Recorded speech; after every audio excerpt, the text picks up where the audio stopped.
O yung atin ito, regata or voyage sa West Philippine Sea, mga kababayan, matagumpay na nakarating sa Panatag Shoal po sa West Philippine Sea. Ayan ngayon ang report ng Philippine Daily Inquirer. Sabi diyan, atin ito voyage has fulfilled its main goals in Panatag Shoal.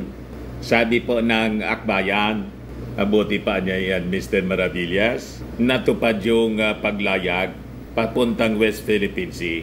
Pero yung maisugan niya na nagsabing mag-jet ski siya, mag-jet ski si Maudigs, hanggang ngayon na niya, Mr. Maravillas, hindi natupad.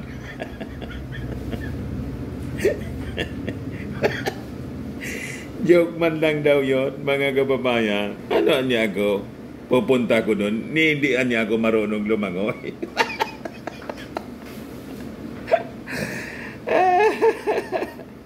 Yan ang talagang nabudol yung mga mamamayang Pilipino.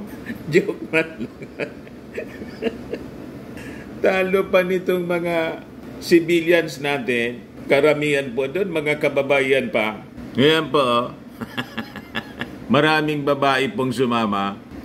Kita ninyo? Mga kababayan, maraming sumama. Matagumpay mga kababayan na tuloy, naglayag papuntang West Philippine Sea. Si Maudigs po. Sabi ni Maudigs, even if I sail to West Philippine Sea, nothing will happen.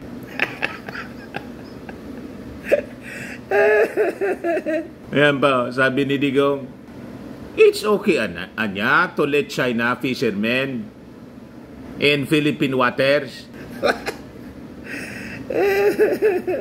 Kawawa talaga yung ating mga mamamayang Filipino, lalo na yung mga mangingisda ng Zambales.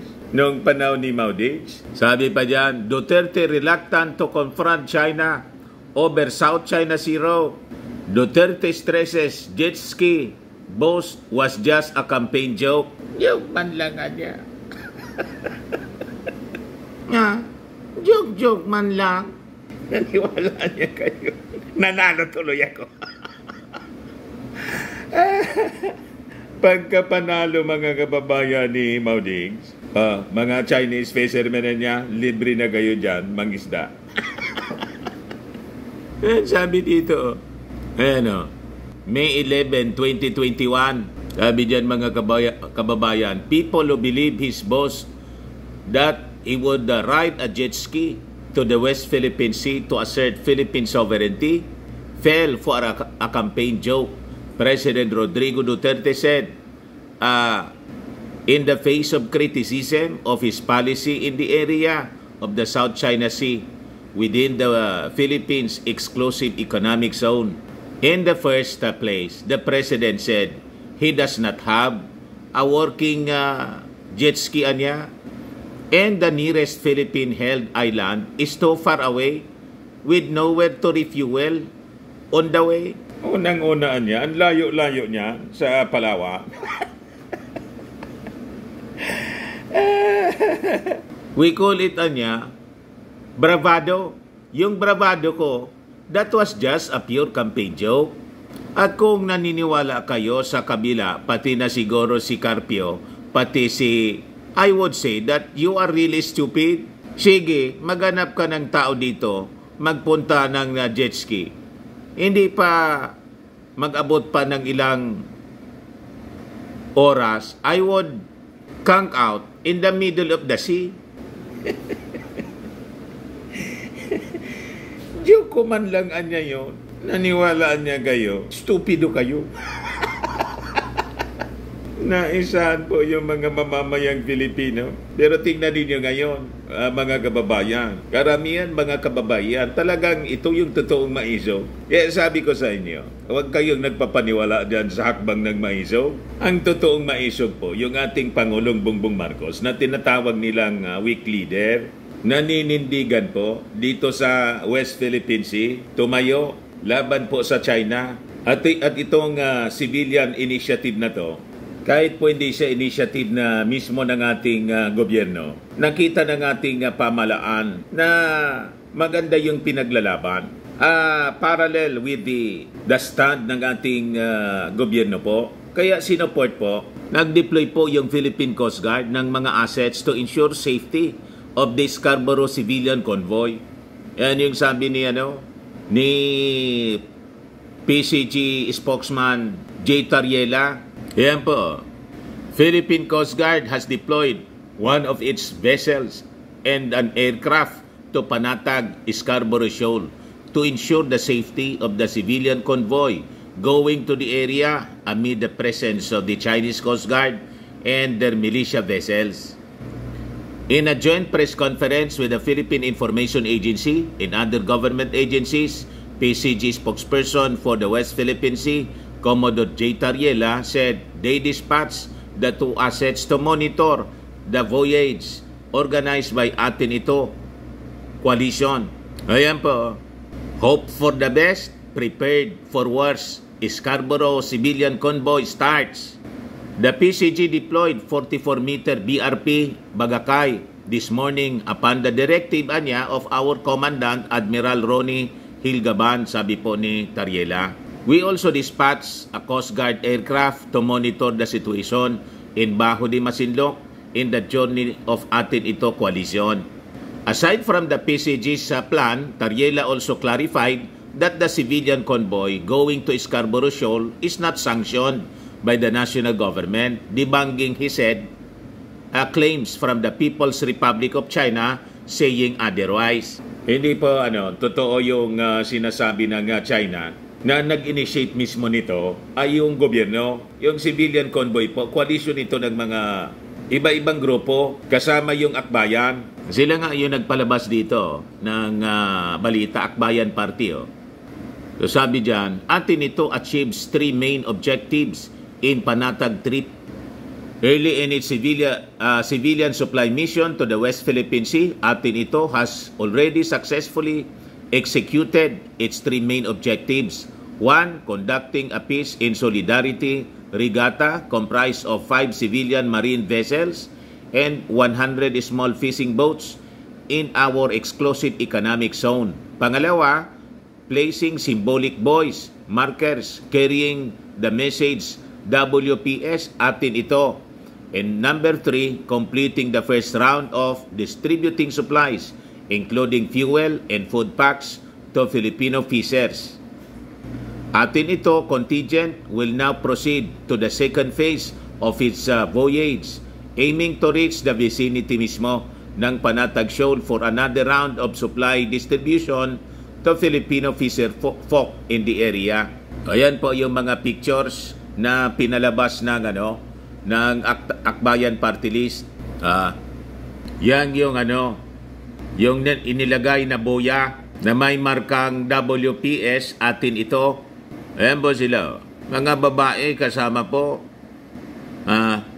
Yan ang totoong matatapang po. Yan, mabuhay kayo. Mga kababaihan po. You see? Pero si Mau Diggs po, joke man lang pala na Mr. Maravillas.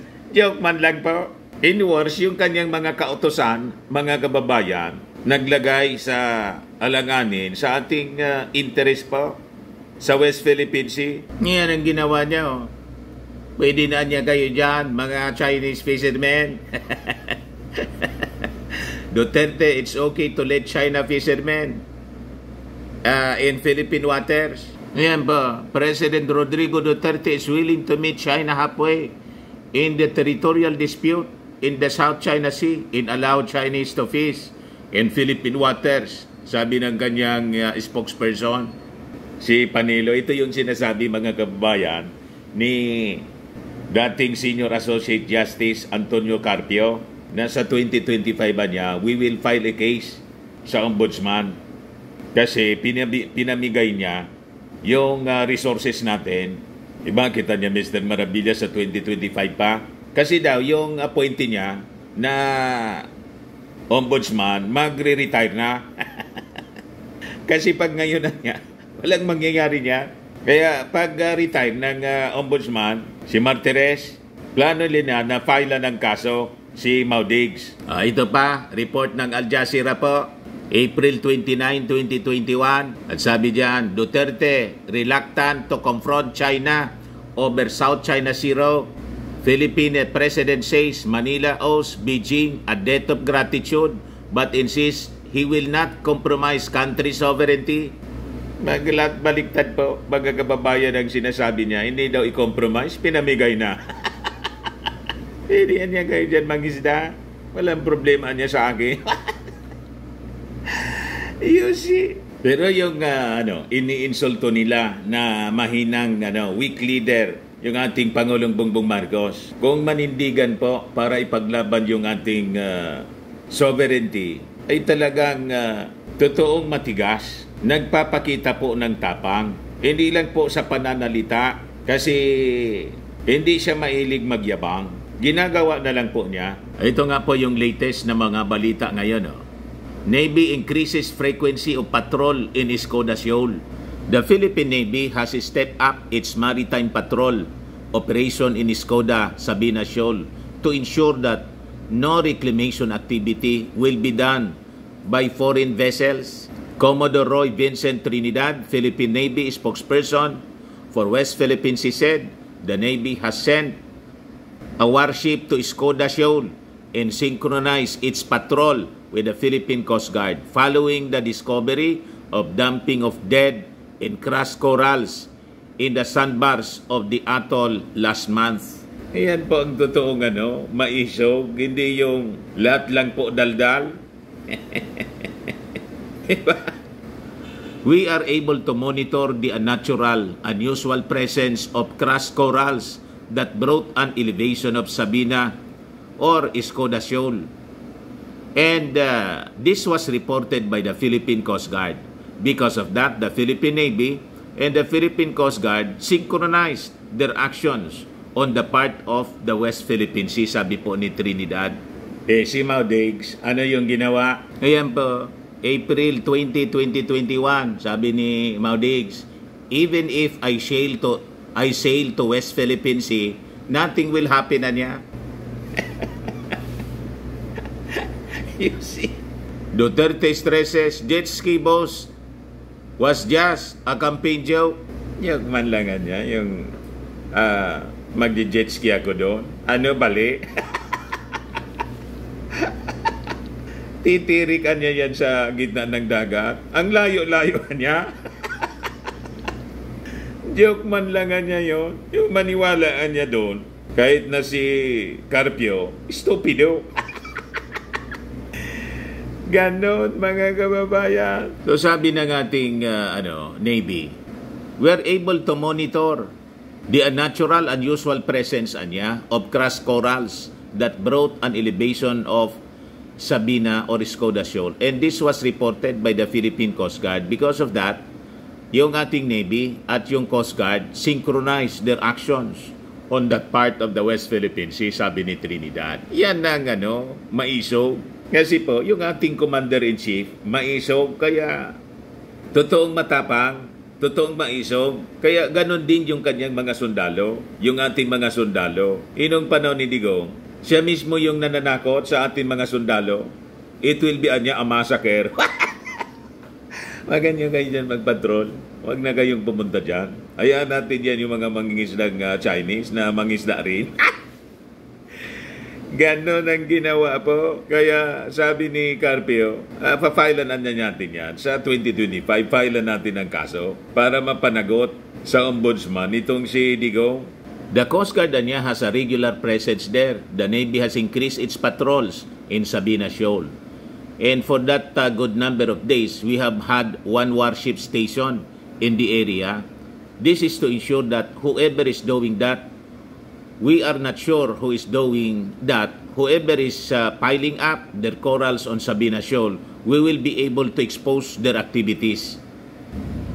The activity is regarded by the authorities as a sign of human intervention by the Chinese vessels to build an artificial island on these features, which are located within the 200 nautical miles of our exclusive economic zone. The Chinese embassy in Manila, however, denied doing reclamation works in Escoda Shoal. Trinidad said that despite the denial, the Navy remains alert to prevent any build-up on Escoda Shoal, which is reminiscent of the reclamation and militarization done on Panganiban or Mischief Reef in mid-2010s. We will not allow that, of course, because it is well within the sovereign rights and sovereignty of the Philippines.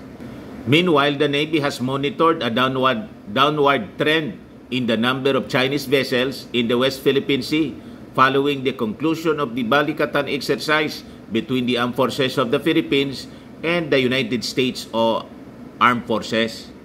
Prior to the start of Balikatan on April 22, Trinidad said the Navy has recorded 129 Chinese vessels in the West Philippine Sea. It went down to 108 vessels during the exercise proper.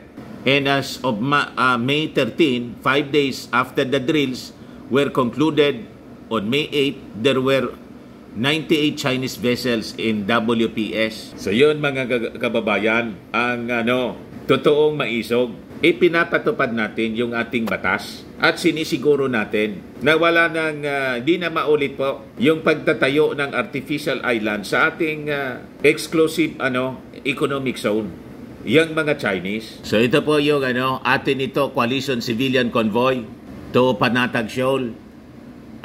Panoorin natin.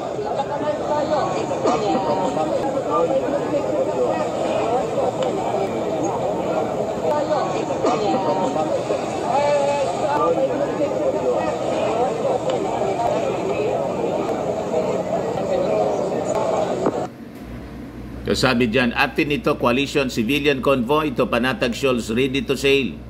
The atin ito coalition civilian convoy now ready to sail from Masinloc Town, Zambales. Sabi sa report na to ng Inquirer. So nakarating na nga po sila sa first destination nila. Ayan po, congratulations, mabuhay ang Pilipinas. Meanwhile, in other related stories dito mga kababayan sa West Philippine Sea, yung ating Department of Justice pinag-utos na yung pag-imbestiga into alleged wiretapping of Chinese diplomats. So yan mismo yung naging utos ng ating Justice Secretary Crispin Remulla. Pinag-utos niya sa NBI to conduct an in-depth investigation into the reported illegal and unlawful activities ng Chinese diplomats. Yung sinasabing recorded daw yung usapan sa New Deal dito po sa Ayungin Shoal. Ang kausap po yung isang official daw ng Westcom. Remulla issued the order after the Chinese embassy mentioned a recorded conversation between its diplomat and an official of the Armed Forces of the Philippines Western Command on a new model regarding the West Philippine Sea. Para magkaalaman na mga kababayan kung talagang totoo yung sinasabi ng mga Chinese anonymous officials. Ayaw magpakilala anonymous daw. Yung ginagamit nila sa propaganda po. Sabi nga natin, unang-una, kahit nakipag-usap sila halimbawa at nakipagkasundo, hindi man yun otorisado. Diplomatic immunity should never be used as a license to exploit our country's peace and harmony for selfish motives, sabi po ni Remulla. Remulla pointed out that diplomats who enjoy privileges and immunities have the duty to respect the laws and regulations of the receiving state. Hindi po kailangang patalsikin natin, expel natin yan na diplomat na sinasabi for violating our national laws. Under the Vienna Convention on Diplomatic Relations, the DOJ said diplomats, employees of international organizations, and their immediate family members are covered by a certain degree of diplomatic immunity during their stay in the receiving state. However, diplomatic immunity is only concerning official acts performed in the exercise of official duties and functions necessary for advocating international committee policies in interest, sabi po ni Remulla. So yan po ang totoong mga maisog. Hindi yung subservient po, konting panakot ng China, nanginginig agad mga kababayan. Ito yung ating Pangulong Bongbong Marcos holds command conference with Philippine Army. Yan po, simple lang yung ating Pangulo. Hindi siya maangas po. Si Maudigs mahilig magsuot po ng ng pananamit na parang susugod sa gira. Hanggang doon lang po. Parang suot ni Rambo. Hanggang pictorial lang po, mga kababayan. Tingnan ninyo yung ating Pangulo. Very humble. Na kayo ko with Defense Secretary, I think opening prayer ito, nananalangin sa ating Panginoon para gabayan ng tama sa mga pagdidesisyon. President Ferdinand Marcos Jr. Tuesday held a command conference with the Philippine Army in Malacanang Palace. Marcos is fresh from conducting another command conference with the Philippine Air Force last Monday. Yan po yung ating mga magigiting na officials. In attendance were Defense Secretary Gilbert Chodoro, Armed Forces of the Philippines Chief of Staff Romeo Browner, and Special Assistant to the President, Secretary Antonio Ernesto Lagdameo, and other executives. While the palace has not divulged any details on the consecutive command conferences with two-thirds of the armed forces, they come amid internal security concerns.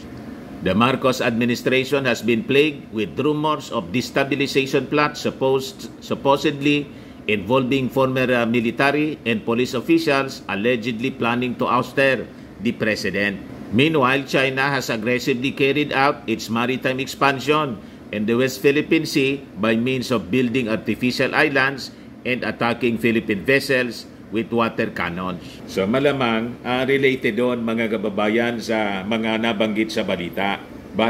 Kung bakit yung ating Pangulo, kinausap niya yung kanyang mga military officials. So ito pa, Philippine-Australian armies kick off kasangga exercise. Ito yung strategy na ginagawa ng ating Pangulong Bongbong Marcos. So katatapos pa lang ng balikitan na military exercises with America at may kasama mga observers from other countries like Australia, Japan, and some European countries, United Kingdom, France.